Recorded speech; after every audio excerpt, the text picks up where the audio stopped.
For joining us, everybody. We're live here from the KFVS 12 digital studio, and we have with us Bethany Bachmann, and she is with the University of Missouri Extension. She is a field specialist in all things nutrition and health education over there. Bethany, how are you today? I'm well, thank you. Yeah, we're glad to have you here and to look a little bit as folks are headed back to school, or probably there already. But and as they do that, there's going to be a little bit of adjustment, probably for many students as they get up at new times and go to bed at new times, because that changes. A good bit from the summer, for in most cases, I'd imagine. What happens there as far as making those sorts of transitions easier? How do you manage that?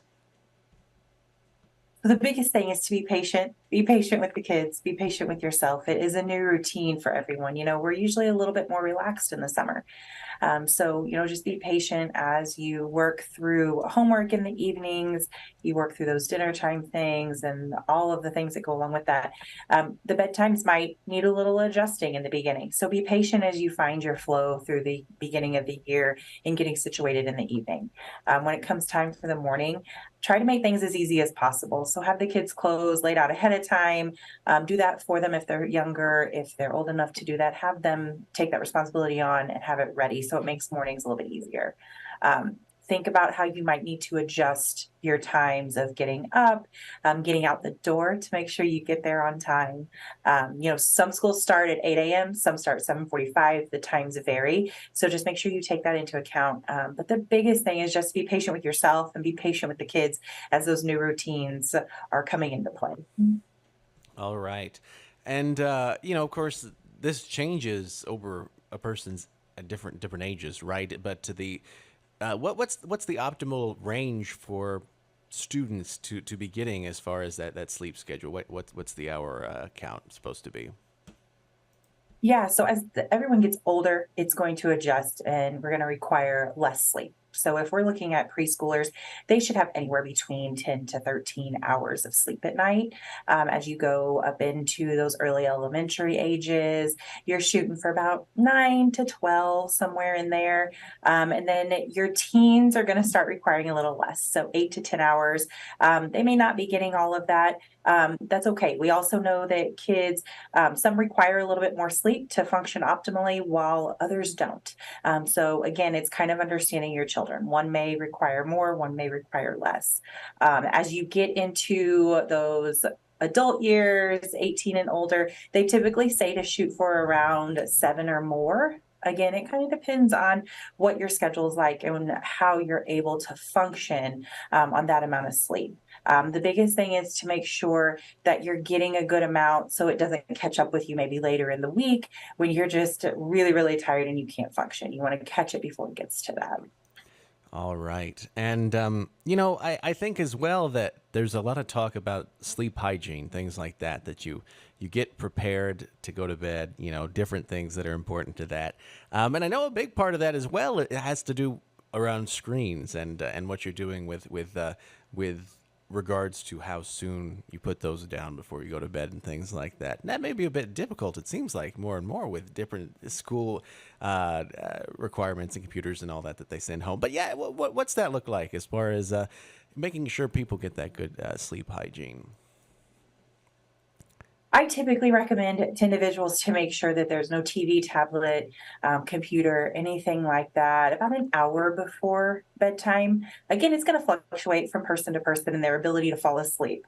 But I typically recommend about an hour ahead of time. Try to shut those devices off, spend that hour doing your nighttime ritual. So you're toothbrushing. If you have kids, you're reading to them, kind of just allowing them to maybe wind down, get everything settled in for the night, ready for the next day.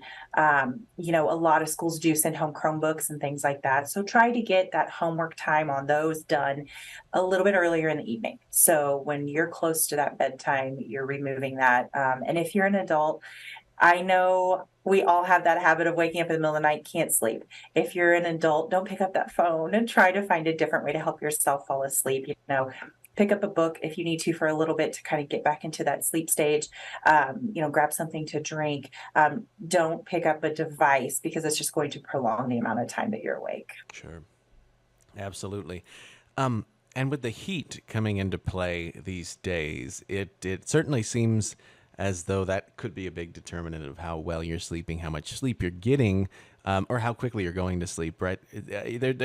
Generally, it's recommended to make sure that bedroom's cool to help you get to sleep. Right? Yeah, absolutely. So, a lot of research is showing that optimal sleeping is about a 65-degree bedroom. Seems a little chilly, and especially in this type of heat. But some things you can think about, maybe take a cooler shower before you go to bed to help cool your body temperature down. Sleep on some sheets that have a cooling effect as well as a pillow. Run a ceiling fan or a freestanding fan if possible, and just do what you can to kind of create a cool environment. It's hard right now with the temperatures, but our bodies are heated during the day more than usual, especially if you're outside working. So spend some time trying to cool yourself down and relax, and setting the stage for good sleep by making sure your environment's ready. All right. And then, shifting gears towards the heat safety, how to stay safe during that, in general, whether you're a student or elsewhere. The heat outside, this oppressiveness. What do people need to watch out for when it comes to that potential danger from getting overheated, overdoing it? Sure. So the thing we worry about right now, of course, is hydration and making sure you're not going to suffer from anything like heat cramps, heat exhaustion, things like that. Always drink more than what your thirst is signaling. So make sure you have water with you throughout the day. You could also do some type of sports drink with added electrolytes. Typically, in this heat, we're eating a little bit less because when we have this heat, our body's adjusting to, it's not able to digest as well if we're eating big meals. So we're eating a little bit less, but we need to make sure we're still getting adequate hydration. If you were outside, even doing some of the simplest tasks, remember that physical exertion is about the same as exercise in this heat. So just take into account how long you're out there. Make sure that you have as much skin exposed as possible. Use sunscreen, but make sure you have less clothing on in order to aid in that sweat evaporation to help cool your body when you are out there. Again, just watch for any of those signs: rapid heart rate, clamminess, feeling ill, feeling dizzy. Just watch for those signals that really are going to indicate you need to slow down and make sure you're listening to your body and don't ignore those signs just to push through, whether it be a sport or at work. All right. Yeah, that seems to be a big thing as well. That when it comes to relating to an activity, that you got to finish something, gotta to be in the moment of doing that. It's always still important to pay attention to those sorts of things, to pay attention to what is going on and how it's taking its toll on you. Yeah, is there anything else as far as just dealing with the heat? Any other times of days or any other time of day where it comes to things people may not be aware of? Anything that needs to be clarified on that? I would just say be smart. Especially this week, we are out of our element a little bit this week. Our typical tasks that we may do outside during the middle of the day, we just shouldn't be out doing. It's okay to take that break. It's safer to take that break, and your routine may be a little bit off, but it's all about keeping yourself safe and healthy, and you can get back to your routine once it cools down a little bit. Don't underestimate the heat and the humidity and the effects that it can have on you. All right, absolutely, absolutely. Bethany Bachmann is with the University of Missouri Extension. Thank you so much for being here today, Bethany. Appreciate your time. Absolutely.